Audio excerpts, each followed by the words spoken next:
মন্ত্রী এমপিদের অঢেল বেতন ভাতার বিরুদ্ধে বিক্ষোভে উত্তাল ইন্দোনেশিয়া। রাস্তায় নেমেছেন সাধারণ শিক্ষার্থীরা।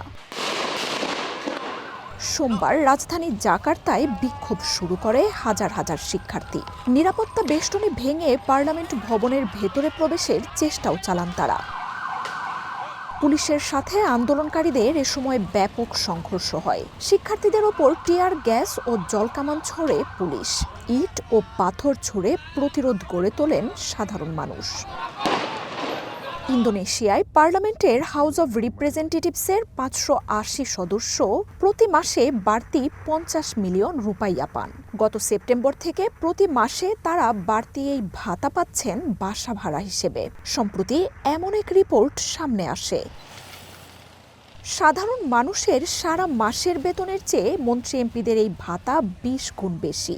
অর্থনৈতিক সংকটে জর্জরিত সাধারণ মানুষ বৈষম্যের এই তথ্য ফাঁসের পর ক্ষোভে ফেটে পড়ে। বিক্ষোভে এ পর্যন্ত কী পরিমাণ ক্ষয়ক্ষতি হয়েছে সে বিষয়ে সরকারের পক্ষ থেকে এখনও কোনো তথ্য জানানো হয়নি।